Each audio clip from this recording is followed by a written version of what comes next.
গ্রামের তরুণরাও জড়িয়ে পড়েছে টেলিগ্রাম আইডি ফাঁদের আন্তর্জাতিক চক্রে। ঠাকুরগাঁওয়ের একটি গ্রামের তরুণরা নিষিদ্ধ ওয়েবসাইটের মাধ্যমে তৈরি করছে ভার্চুয়াল সেল নম্বর, যা বিক্রি করা হচ্ছে আন্তর্জাতিক প্রতারক চক্রের কাছে।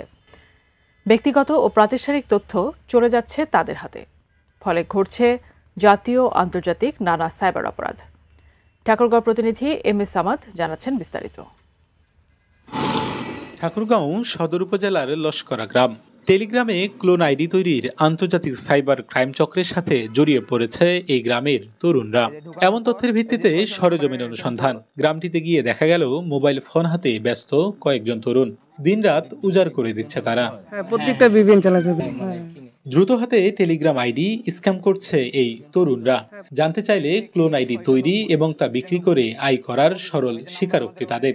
দেশি বিদেশি নাগরিকদের সেল নাম্বারের ভার্চুয়াল নাম্বার তৈরি করে বিক্রি করে তারা। তবে কি কাজে ব্যবহার এসব আইডি ও নম্বর তারা জানে না। RFL অডিটর, বাঁকা হয় না, ফাঁকা হয় না, আর ভাঙা এক কথায় অসম্ভব।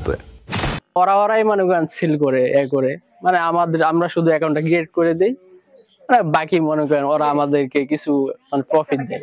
সাইটের নাম হচ্ছে IBS SMS। এই IBS SMS থেকে আমরা হচ্ছে বিভিন্ন দেশের অ্যাকাউন্টগুলা বের করে থাকি। যে সময় কাজ, যে সময় ট্রাফিক ভালো থাকে, এই সময় 50-60টা 24 ঘন্টার ভিতরে করা যায়।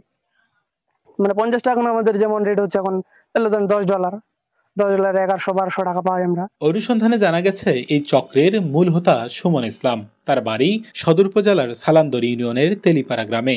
বাবা সুরুজ ইসলাম পেশায় ড্রাইভার। নুনান্তে পান্তা ফুরানো সুমন বনে গেছেন কোটিপতির। বানিয়েছেন বাড়ি, কিনেছেন জমিও। 4 ব্যাংক অ্যাকাউন্টে লেনদেন পেরিয়েছে কোটি টাকা। গণমাধ্যমের উপস্থিতি টের পেয়ে ছেড়েছেন এলাকা। ওয়েবসাইট আছে, আমাদেরকে ফ্রিতে নাম্বার দিচ্ছে ওরা, তখন আমরা ওইখান থেকে অ্যাকাউন্ট করে আবার বটে সেল করে দিচ্ছে, বা বাইরের বায়ার আছে ওরা নিয়ে নেয়। আমরা তো এমন না ভাই যে বিদেশে টাকা পাচার করতেছি। স্ক্যাম, ভার্চুয়াল নম্বর বিক্রি সাইবার অপরাধ।